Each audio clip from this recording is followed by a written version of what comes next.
I wasn't surprised by anything in these two speeches. It's clear, it was clear before they made the joint declaration that the economic and the environmental issues were going to prevail.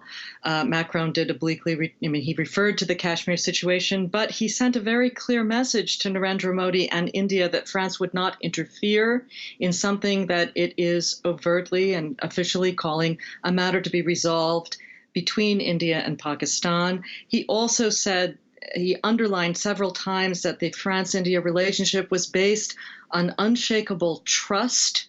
And that we share, I'm quoting, we share your strategic vision. We need to support sovereignty.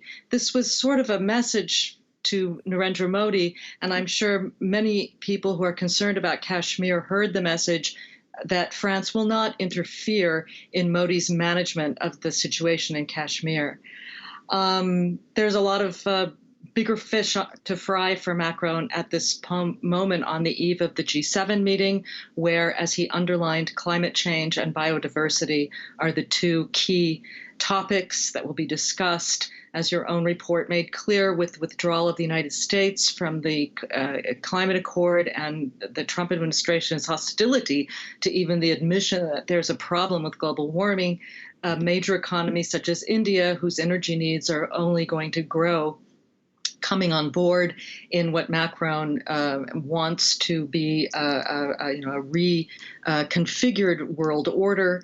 Hence, the invitation to India to attend the G7 conference, I think, was just more important to Emmanuel Macron than rocking the boat or shaking that quote unquote unshakable trust by putting at least public pressure on the issue of Kashmir. Indeed, and Kashmir, when it's announced that 36 Rafale jets will be going to India at this present moment in time, it may get some people worried about what happens next in Kashmir. But there's a clear message from Macron that this should be dealt with by India and Pakistan together. So we'll put that to one side for the moment. Can I ask you about the environment and Modi's commitment to support France on every level on this issue, as he said? And what struck me was that he said that India has always protected the environment. And some people might, I think, take issue with that, given the way the economy is booming, the way pollution is rising there.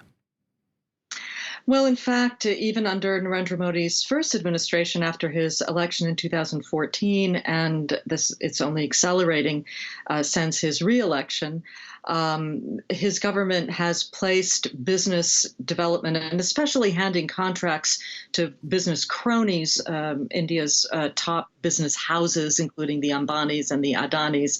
Anil Ambani, of course, getting the Rafale deal, has put that above preservation of the environment. Now, it's true that he has signed with the Solar Alliance with France. That's important.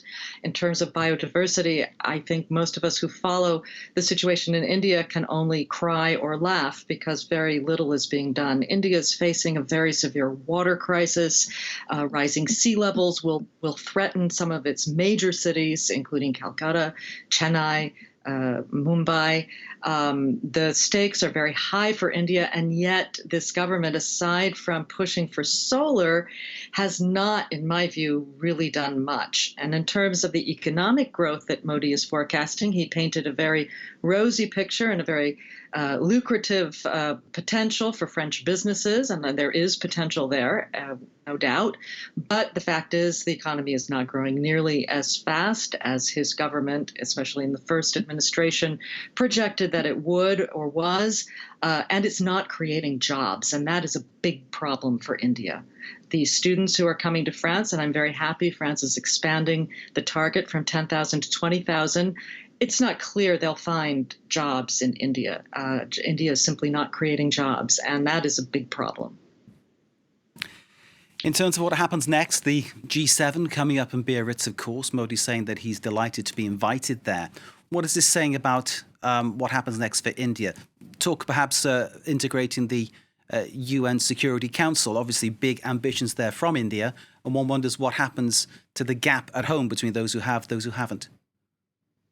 Well, France has long supported India's bid to become a permanent member of the UN Security Council, as does the United States and Germany and other countries. It's really just a question of when Russia and China may allow that to happen.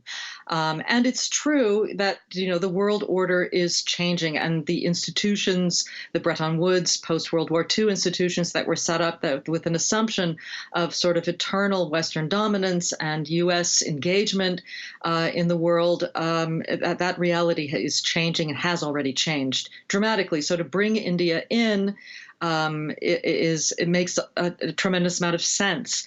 And it's important, I'm sure, for France to have a strong relationship with India.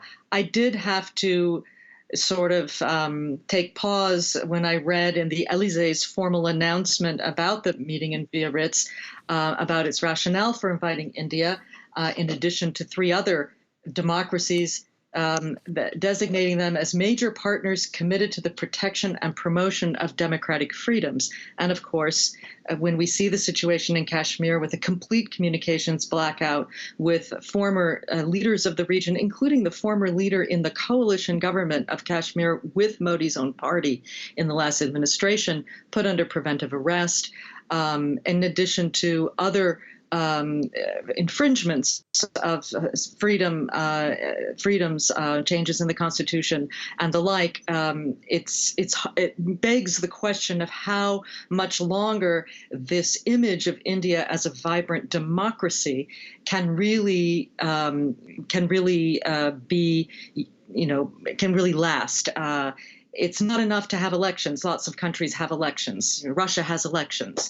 That doesn't make Russia a vibrant democracy. So I think it's going to be a very a challenging tight walk for France to pursue its national interests and the clear global imperative that Macron, and I support him completely in that. I mean, we are looking at catastrophic climate change in bringing India as a strong partner into that equation. But to what extent one can pretend that India is a vibrant democracy and protects the basic freedoms of a liberal democracy at this point, I just don't know how much longer one can do so. Mira Kamdar, thank you very much indeed for your analysis. And just